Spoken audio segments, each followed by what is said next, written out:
Hey everyone, if you are enjoying these videos, go check out my website at apcsexamprep.com. I have information on boot camps and tutoring availability along with other AP computer science resources I think you'd enjoy. Hello and welcome to 1.7 in CodeHS's AP Computer Science A 2025 edition. We are working with application programming interfaces or APIs and libraries. So we're going to have a lot of notes in this. There's really only one exercise problem, but it does give a lot of really important information on learning how to program. And so we've talked about classes and how a Java program will have multiple classes. One of the classes will have a main method, but each class will store attributes and methods. When we create our other classes that don't have the main method, we will create objects of those classes, such as a rectangle, which has attributes of width and height and might be able to get their area or perimeter or do other methods or actions on that object. And then another example might be a student class that you would have a grade level GPA, and you might graduate to the next year. You might update your GPA. And then one of the classes that we use very often in Java is the string class, which is already implemented in Java's API, which we'll talk about here in a second. So the attributes that the string class has are the list of characters. And the methods that a string has are .length, .substring, .indexOf, and a variety of other methods that we are able to use. .contains, .equals, replace. So when we have a series of steps, it's called an algorithm to solve a specific problem. So this would be a way to create a spaghetti dinner. Programming is similar. You can create everything from scratch if you want to, but a lot of times you're going to be borrowing code. So you can also use code that others create, like the pre-made pasta, in order to simplify your work and shorten your development time. The pre-made pieces of Java code are available in Java libraries and packages.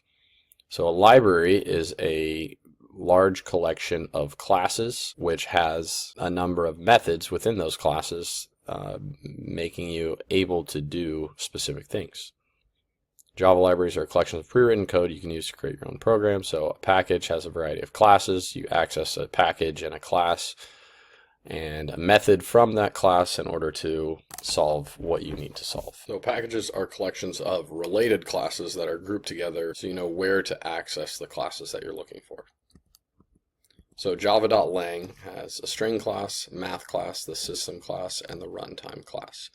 That all is pre-imported into Java and used in every Java editor. Java.util is a package that is needing to be imported in order to use it. So the string class already is there, so we have access to attributes and methods of the string class.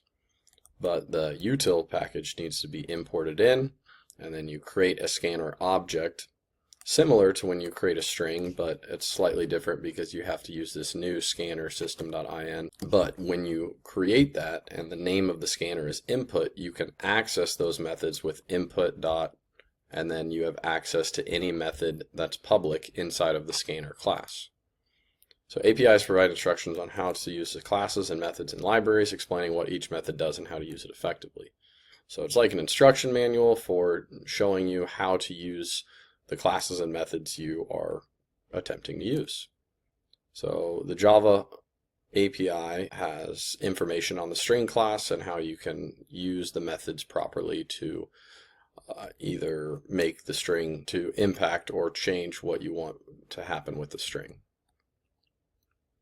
Oracle's Java API is the official source for how to use the core Java libraries. As a programmer, knowing to use documentation effectively will dramatically improve what you'll be able to do. This is an exploration problem. So you have the user input on step 1, read through the rest of the code of the program, predict what the output will be when the user enters computer science. So input.next line, what is your favorite subject? Computer science. Subject.to lowercase will change subject to the string value to a lowercase version of that string. So it would print computer science in all lowercase letters, and then subject.lowercase.contains computer will return a true value in this case because computer is in computer science. Computer science contains the string computer. And so that is what would be printed. Now run the program, entering computer science. Does the output match your prediction? Why or why not? So we can try that.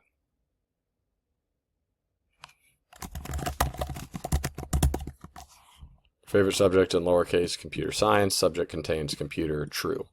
Yeah, so it does exactly what we expected. So what is the code subject.lowercase doing in the program based on the output? Well, we talked about that. It adjusts subject and returns the value of subject in all lowercase letters. So computer science, all lowercase, is right there. Subject lowercase dot contains computer returns a true or a false value right here, and it would be true if computer is in subject lowercase, which it is, computer science. Using the starter code as a guideline, use the string method length to capture the length of the string that the user enters, then print out the result.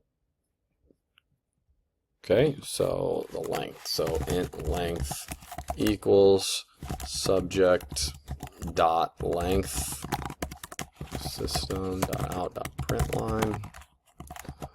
The total length of the subject is colon space plus, well, now we have a variable length that we can use, and that will include spaces when I type in computer science. But we can watch it run here and prove that it works correctly. 16. Submit and continue. Okay, find a method that returns a current moment in time according to the system clock. So we would need to explore the class documentation here. So now obtains an instant set to the current millisecond in time. So now, and then you could paste the description in there, which method we use to add a specific number. So that would be the plus I saw on there, plus, and then how do you get number of milliseconds? So something with milliseconds here, get millis.